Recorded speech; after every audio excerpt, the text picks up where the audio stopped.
राज्य में थमा पांचवें चरण का प्रचार। पांचवें चरण में 20 मई को 49 सीटों पर होगा मतदान। कई दिग्गजों की किस्मत होगी दांव पर।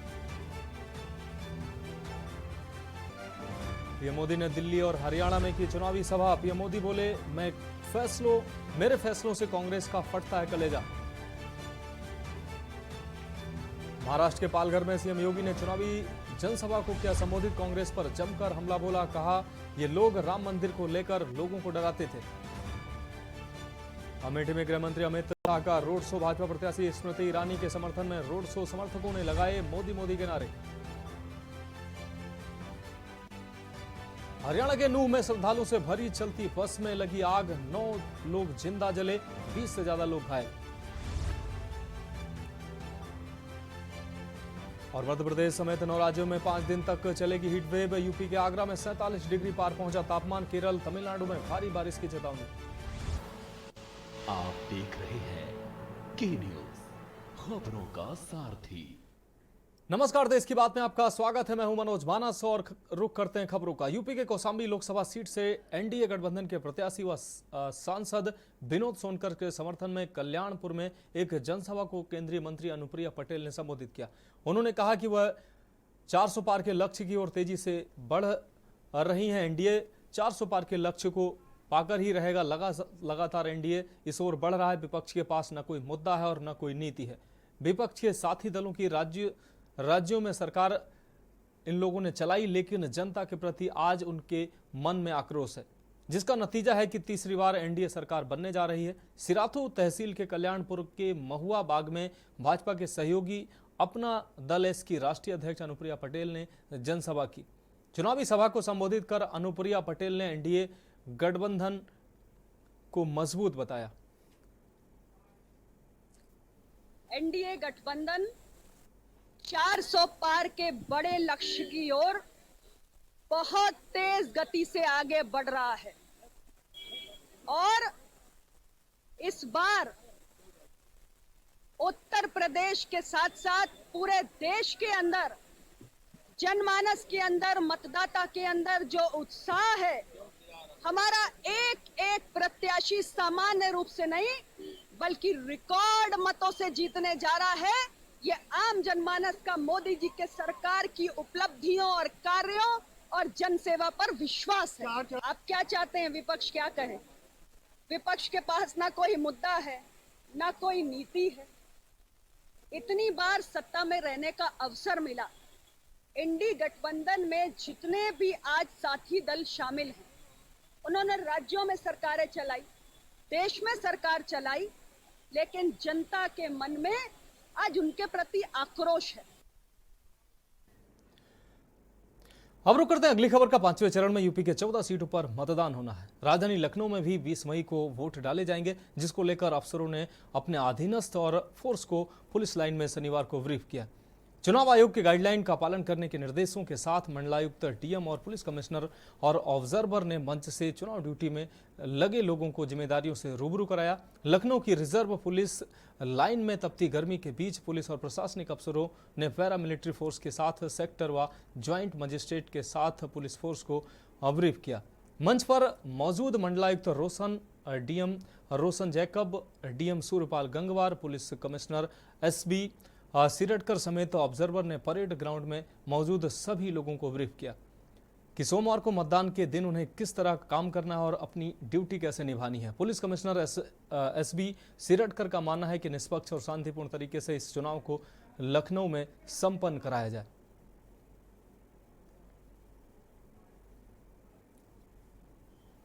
पोलिंग पार्टीज की रवानगी होनी है और ये जो सेक्टर अधिकारी, सेक्टर पुलिस अधिकारी, जोनल मैजिस्ट्रेट, इन सब की जो ब्रीफिंग आज होनी थी, इसमें सभी लोगों को निर्देश दिए गए कि किस प्रकार से पोलिंग पार्टीज की रवानगी होगी, चुनाव के दिन क्या क्या प्रिकॉशंस लेने हैं और सारी व्यवस्थाएं जो की गई है अभी तक, उसके बारे में उनको बताया गया।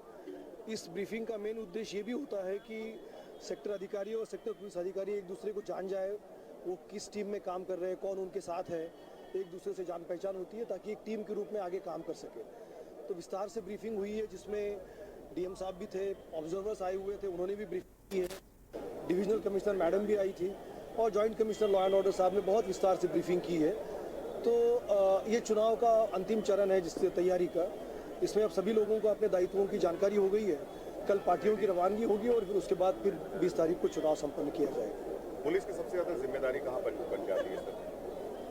देखिए, हमें चुनाव निष्पक्ष शांतिपूर्ण तरीके से जो कराना है उसमें पुलिस के साथ साथ प्रशासन ये सब मिलकर काम करते हैं चुनाव में। तो यहाँ पर प्रशासन और पुलिस जो है एक टीम के रूप में काम करते हैं।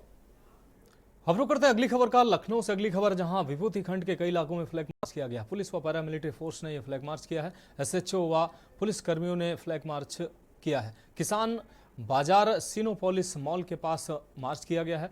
गुलाम हुसैन पुरवा विक्रांत खंड विशेष खंड में ये मार्च किया गया है। मंत्री आवास के पास भी फ्लैग मार्च किया गया है। पुलिस ने गली मोहल्लों में ये फ्लैग मार्च किया है। लोगों में पुलिस की मौजूदगी दर्ज कराई है। विभूति खंड के अलग अलग इलाकों में भी गश्त बढ़ाई गई है। तो लखनऊ से ये खबर, लखनऊ विभूति खंड के कई इलाकों में फ्लैग मार्च किया गया है। तो पब्लिक में पुलिस की उपस्थिति दर्ज कराई गई है। अहम खबर लखनऊ से आपको दिखा रहे हैं। विभूति खंड के कई इलाकों में फ्लैग मार्च किया गया है। लोगों में पुलिस की मौजूदगी दर्ज कराई गई है।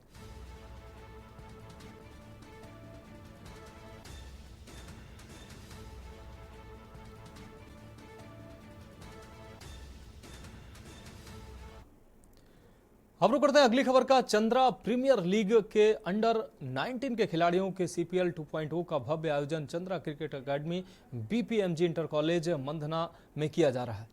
अतः सभी अंडर 19 के खिलाड़ियों को सूचित किया जाता है कि ट्रायल डेट और समय 21 मई मंगलवार सुबह 7 बजे इसकी टाइम निर्धारित की गई है, जिसमें सभी प्रतिभाग ले सकते हैं। सभी प्रतिभाग ले रहे हैं। सभी अंडर 19 के इच्छुक खिलाड़ी सीपीएल 2.0 अंडर 19 के फॉर्म को ऑनलाइन ये भर सकते हैं।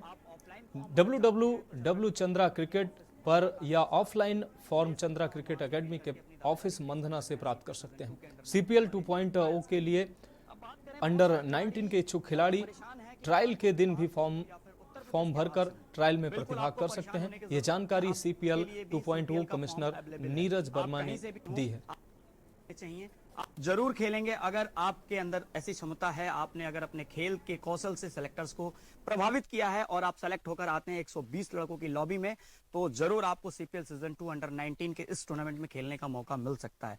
तो आप जल्दी करें क्योंकि अब समय बहुत छोटा बचा हुआ है। ट्रायल्स की जो डेट बनाई गई है वो 21 तारीख है, दिन मंगलवार सुबह 7 बजे Chandra cricket academy BPMG inter college Kanpur Mandhana में आपका ट्रायल होना है।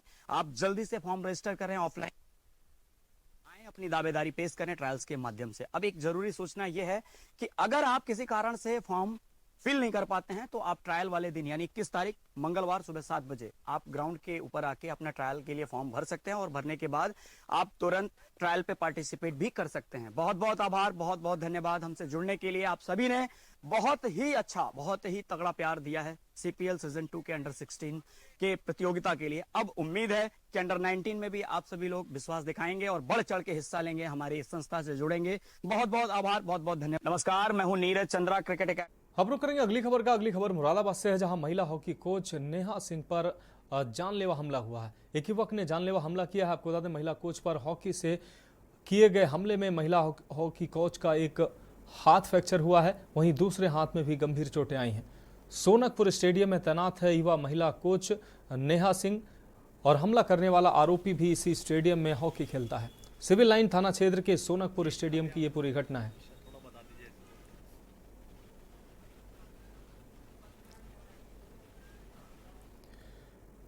अब रुक करेंगे अगली खबर का। झांसी में निष्पक्ष होकर मतदान करने की अपील के साथ वोट प्रतिशत बढ़ोतरी किए जाने को लेकर दिव्यांग मतदाताओं ने रैली निकाली। अपर जिलाधिकारी श्याम लता आनंद की तरफ से सभी लोगों से निर्भय होकर और निष्पक्ष मतदान करने की अपील की गई है, जिससे वोट प्रतिशत में बढ़ोतरी हो सके। इसके अलावा कई मॉडल बूथ भी बनाए गए जो मतदाताओं को आकर्षित भी करेंगे।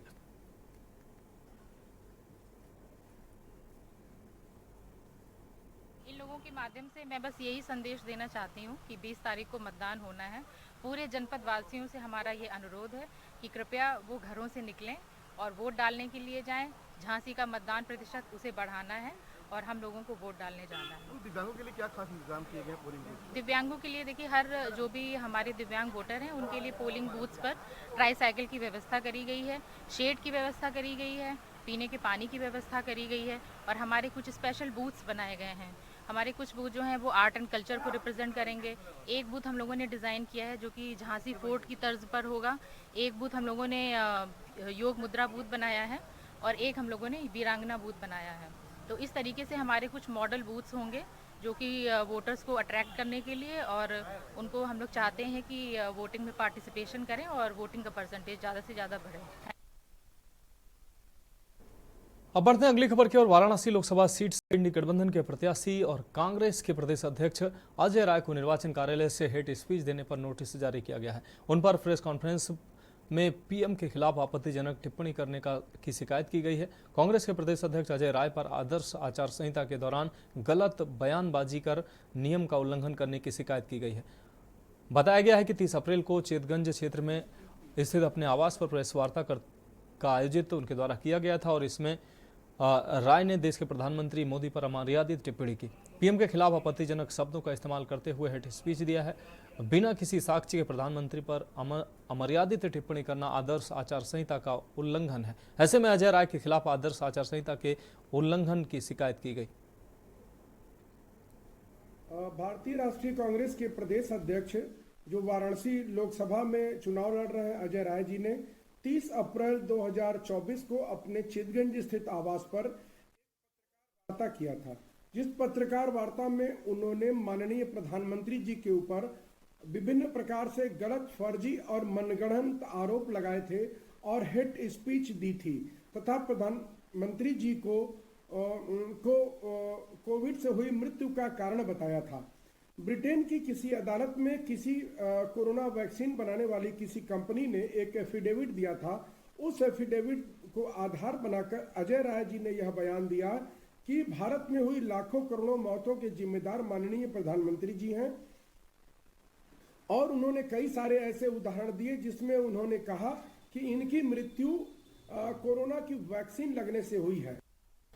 अब बढ़ेंगे अगली खबर की ओर। गृहमंत्री अमित शाह ने ललितपुर के मंदिर ग्राउंड में जनसभा को संबोधित करते हुए कहा कि सबसे पहले बताइए कि अयोध्या में राम मंदिर बनना चाहिए था या नहीं बनना चाहिए था। 70 साल के इंतजार के बाद अयोध्या में हमारे नेता नरेंद्र मोदी ने राम मंदिर की प्राण प्रतिष्ठा की है। कांग्रेस वाले कहते हैं कि राम मंदिर की प्राण प्रतिष्ठा ढंग से नहीं हुई। मेरी बात याद रखना, इंडिया अलायंस वाले आएंगे राम मंदिर पर फिर से बाबरी ताला लगाएंगे। ये बात उन्होंने कही। ये इंडिया अलायंस वाले लोग परिवारवादी हैं जो अपने परिवार के परिजनों को के अलावा कुछ और नहीं सोचते, किसी और के बारे में नहीं सोचते हैं।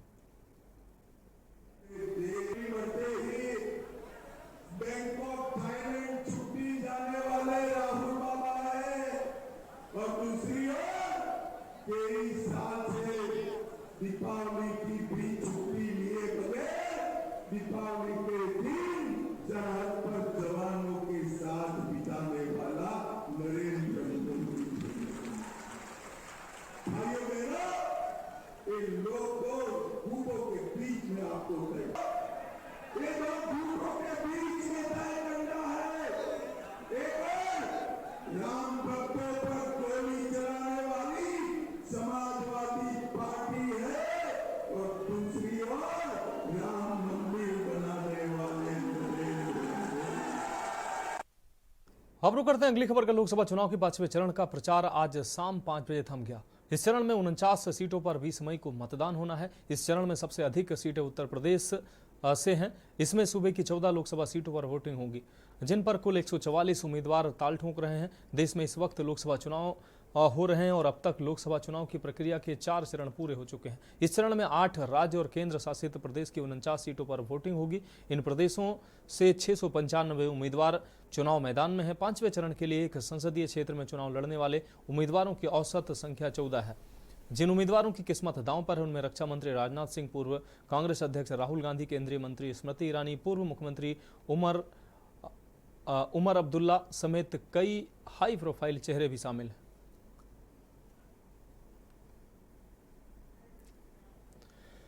बढ़ेंगे अगली खबर की ओर। स्वामी प्रसाद मौर्य के बेटे उत्कृष्ट मौर्य शनिवार को कांग्रेस में शामिल हो गए। प्रियंका ने रायबरेली लोकसभा के तहत ऊंचाहार से विधानसभा चुनाव लड़ने वाले उत्कृष्ट को कांग्रेस में शामिल किया है।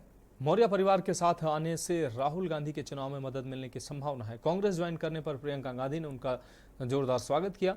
विधायक मनोज पांडे के बीजेपी में जाने के बाद उत्कृष्ट मौर्य ने कांग्रेस से ज्वाइन कर लिया है। उत्कृष्ट मौर्य उर्फ अशोक मौर्य ऊंचाहार विधानसभा क्षेत्र से मनोज पांडे के खिलाफ विधानसभा चुनाव लड़ चुके हैं। इसे मनोज पांडे को घेरने की कांग्रेस की रणनीति के तौर पर देखा जा रहा है।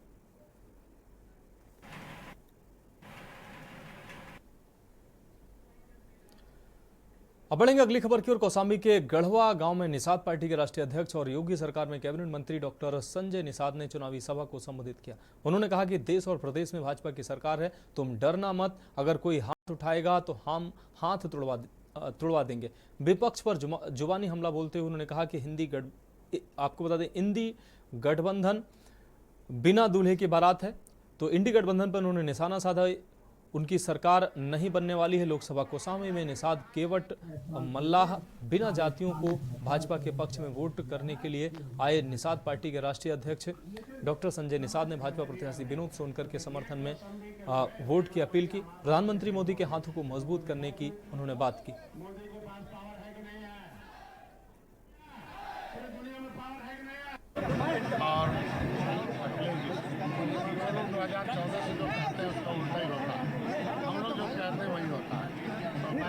राहुल जी का ये कहना है कि वो अडानी अंबानी का नाम लेते हैं तो प्रधानमंत्री में उनका नाम लेने लगते हैं, वो खटाखट बोलते हैं तो वो भी खटाखट बोलने लगते हैं। क्या राहुल गांधी के अंदर ऐसा जादू आ गया कि वो जो बोलते हैं वो प्रधानमंत्री बोलने लगते हैं? उत्तर प्रदेश में जनता जनार्दन होती देश में।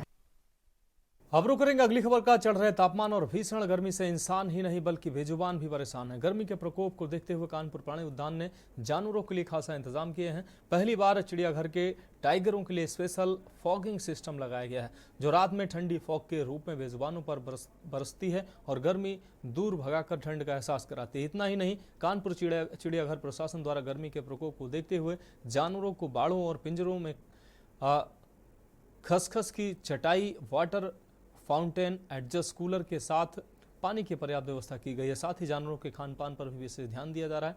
रसदार फलों की मात्रा बढ़ा दी गई है और गर्मी से बचने के लिए जरूरी दवाइयां भी दी जा रही हैं। आए तो चिड़ियाघर घूमने थे, फिलहाल चिड़ियाघर में हम लोग उपस्थित हैं। आए तो थे कि काफी जानवर दिखेंगे, लेकिन गर्मी के कारण हम ही लोग को इतनी गर्मी लग रही है, तो सभी जानवर अपने अपने बेड़ों में किसी बाड़ों में एडजस्ट कर रहे हैं। कोई बाहर नहीं आना पसंद कर रहा जानवर भी। कुछ जानवर दिखे लेकिन अच्छा लगा। पानी की बोतल और क्या-क्या हाँ, पानी की बोतल तो सबसे नेसेसरी थी, इसको तो लाना ही लाना था। और भीषण गर्मी से हर कोई परेशान है। ऐसे में कानपुर प्राणी उद्यान में जानवरों के लिए क्या कुछ व्यवस्थाएं की गई हैं, ये जानने के लिए हम चिड़ियाघर के रेंजर नावेद इकराम जी के पास पहुंच गए और उनसे बातचीत कर लेते हैं। सर, क्या व्यवस्थाएं करी गई हैं बेजुबान जानवरों के लिए? जी, अब जैसे आप अभी देख रहे हैं टाइगर का बाड़ा है, उसमें हमने रेनगन बाड़े में लगाई है। बाकी जो इनके नाइट सेल्स हैं उसके अंदर हमने फॉगर सिस्टम और कूलर चल रहे हैं, एग्जॉस्ट चल रहे हैं, उससे हम टेम्परेचर मेंटेन कर रहे हैं। इस बार क्या कुछ नया किया गया है गर्मी से बचाने के लिए? जी, इस बार टाइगर के हाउस में हमने फॉगर सिस्टम नया इंस्टॉल कराया है, तो उससे काफ़ी उनको राहत मिल रही है, काफ़ी अच्छा लग रहा है। सर, खाने पाने की बातचीत करी जाए, खाने में क्या कुछ जानवरों को दिया जा रहा है ताकि जो भीषण गर्मी का प्रकोप है वो उन पर कम हो सके? हाँ, खाने में भी जैसे जितने कार्निवोर्स हैं उनकी डाइट थोड़ा कम कर दी जाती है, मांस जो है वो थोड़ा कम दिया जाता है। और बाकी जो जैसे हमारा हिमालयन भालू है उसको इस मौसम में आइसक्रीम देते हैं, वो ज़्यादा पसंद करता है। बाकी जो भी हमारे डॉक्टर्स प्रेस्क्राइब करते हैं उसके हिसाब से हम लोग चेंज कर लेते हैं। सर, काफी निगरानी वगैरह करनी पड़ती है? जी बिल्कुल। किस तरीके की? इनके स्वास्थ्य के मेन हमारा फोकस रहता है कि कोई भी अगर दिक्कत हो तो हमारे डॉक्टर्स की 3 डॉक्टर्स की टीम है, तो कोशिश ये रहती है इनको कोई ज़्यादा परेशानी ना। सर, गर्मी का माहौल है, ऐसे में लोग भी, दर्शक भी कम आ रहे हैं, तो क्या इसका कुछ प्रभाव पड़ता है? हाँ, थोड़ा गर्मी की वजह से थोड़ा सा फुटफॉल कम हुआ है। दिन में यानी कि धूप में दर्शकों को जानवरों के नहीं दिखाई देते हैं और जानवर जो है वो अंदर जो उनको सुविधाएं दी जा रही गर्मी से बचने के लिए वहां पर रहते हैं। कानपुर से के न्यूज के लिए सारिका गुप्ता की रिपोर्ट। अब रुक करते हैं अगली खबर का। कौशाम्बी के कोखराज थाना क्षेत्र के चित्रकूट हाईवे पर स्कूटी सवार पति पत्नी को ईंट लदे ट्रैक्टर ने टक्कर मार दी और टक्कर मारकर कुचल दिया। हादसे में महिला की मौत हो गई जबकि पति घायल हो गया। स्थानीय लोगों की सूचना पर थाना पुलिस ने शव को कब्जे में लेकर घायल पति को इलाज के लिए अस्पताल में भेजा। वहीं स्थानीय लोगों ने हादसे की सूचना थाना कोखराज पुलिस को दी। मौके पर पहुंचे पुलिसकर्मियों ने ट्रैक्टर व शव को कब्जे में लेकर कानूनी कार्रवाई शुरू कर दी। वहीं घायल पति को इलाज के लिए मेडिकल कॉलेज मंझनपुर में एम्बुलेंस के जरिए भेजा गया।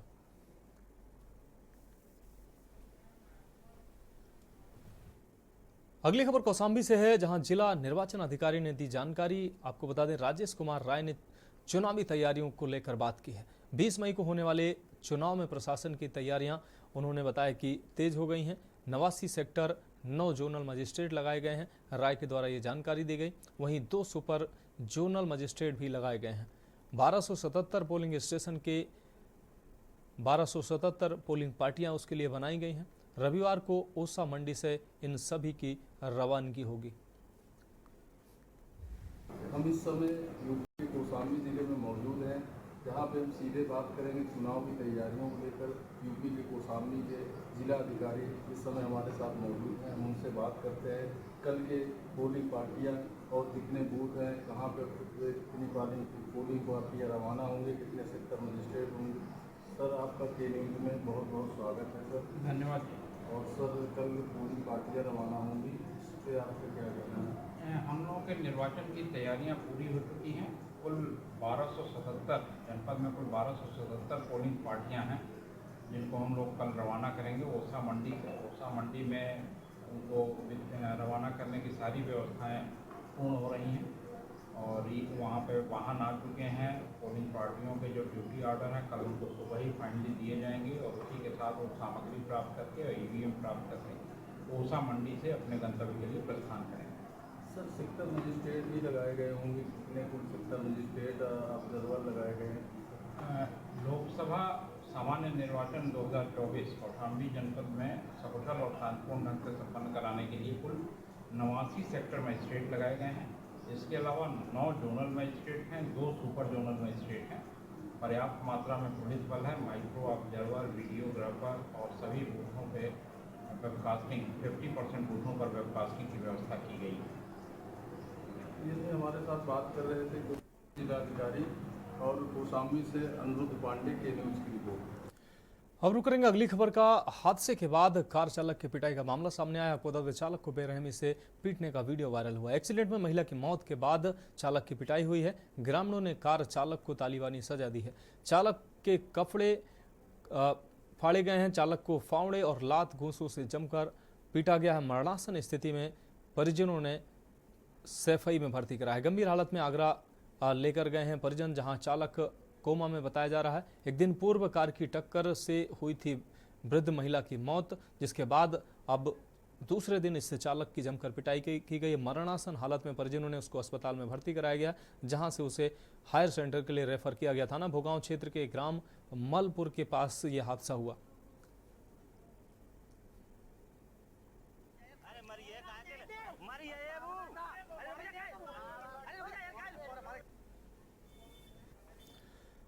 रुक रही अगली खबर का। नगर निगम विगत कुछ माह से सड़कों पर घूम रहे लावारिस गाय और सांडों को गौशाला भेज रहा है, लेकिन काम की गति काफी धीमी नजर आ रही है। हाईकोर्ट में लावारिस पशुओं के मामले में फटकार भी लग चुकी है। इधर सड़कों पर लावारिस गाय और सांडों का घूमना लगातार जारी है। सांड के हमले की वजह से पिछले साल भी एक जान गई और इस वर्ष भी जाने जा रही हैं। कितने लोग चोटिल हुए हैं, इसके बाद जनाक्रोश भड़क गया है, जिसे देखते हुए नगर निगम ने आनन फानन में लावारिस गोवंशीय पशुओं को गौशाला भेजने का काम शुरू किया है।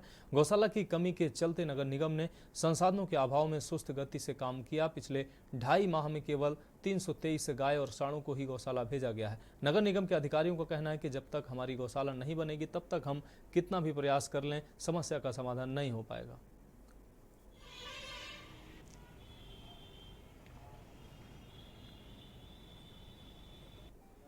सबसे पहले तो हमारी जो स्थायी गौशाला है जो गंगापुर कपडाल में बन रही है, उसका निर्माण कार्य तेज़ी से चल रहा है। और जो 2 हमारी अस्थायी गौशालाएं चल रही हैं, रजपुरा और शीश महल, उसमें भी जो हमारी कैपेसिटी है लगभग वो पूरी हो चुकी है। और हमने आश्रय संस्था की मदद ली है, जो अब शीश महल जो गौशाला है उसको चलाने में वो मदद करेंगे। तो जो जानवरों को पकड़े जाने की जहाँ तक की बात है, वो समय समय पर अभियान चलते रहते हैं। गत दिवसों में हम लोग अतिक्रमण हटाने में और शहर की ट्रैफिक व्यवस्था को सुचारू रूप से करने में व्यस्त हो गए थे, और चूँकि टूरिस्ट सीजन भी प्रारंभ हो गया है तो थोड़ा सा ट्रैफिक पर हमारा फोकस था, बट नो डाउट फिर से मुहिम चला करके जो आवारा जानवर हैं उनको पकड़ा जाएगा। प्रयास ये है कि जो हमारी अस्थायी गौशालाएं हैं उनमें भी थोड़ी सी कैपेसिटी क्रिएट हो जाए, ताकि हम जो जानवर पकड़ें उनको वहाँ पर तय सुविधाओं के साथ रख सकें।